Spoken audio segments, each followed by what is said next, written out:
ইরানের বৈদেশিক আয়ের সবচেয়ে বড় উৎস এবং বৈশ্বিক অর্থনীতির সঙ্গে সংযোগের প্রধান মাধ্যম তেল শিল্প। দেশটির তেল রপ্তানির অর্ধেকই এখন রেভলিউশনারি গার্ড আইআরজিসির নিয়ন্ত্রণে। মার্কিন নিষেধাজ্ঞার কারণে কৌশল বদলে চোরাই পথে তেল রপ্তানি করছে ইরানের সশস্ত্র বাহিনীর অভিজাত এই ইউনিট। আর সিংহভাগ তেল রপ্তানি করছে চীনে, যার আয়ের একটি অংশ যাচ্ছে মধ্যপ্রাচ্যে তাদের সহযোগীদের তহবিলে।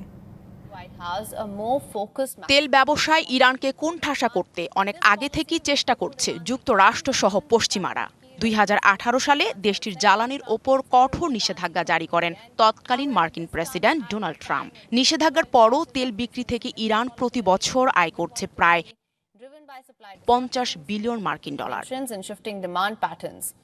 পশ্চিমা কর্মকর্তা সহ একাধিক সূত্রের বরাতে রয়টার্স জানিয়েছে, প্রভাব বাড়িয়ে বর্তমানে ইরানের তেল রপ্তানির অর্ধেকই নিয়ন্ত্রণ করছে দেশটির সশস্ত্র বাহিনীর সবচেয়ে শক্তিশালী ইউনিট রেভলিউশনারি গার্ড আইআরজিসি। নিষেধাজ্ঞার কারণে বাহিনীটি কৌশল বদলে চোরাই পথে রপ্তানি করছে তেল, আর বেশিরভাগ তেলই চীনের মতো দেশে গোপনে বিক্রি করছে তারা।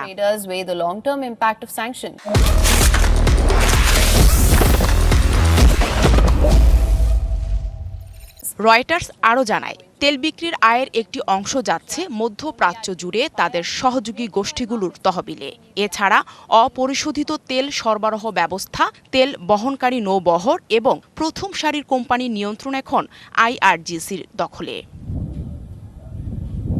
ইরানের আইআরজিসিকে একটি অভিজাত বাহিনী হিসেবে বিবেচনা করা হয়। দেশটির সামরিক, রাজনৈতিক ও অর্থনৈতিক ক্ষেত্রে এই বাহিনীর ব্যাপক প্রভাব রয়েছে। ইরানের সর্বোচ্চ নেতা আয়াতুল্লাহ আলী খামেনির সঙ্গে বাহিনীটির বেশ ঘনিষ্ঠতা রয়েছে।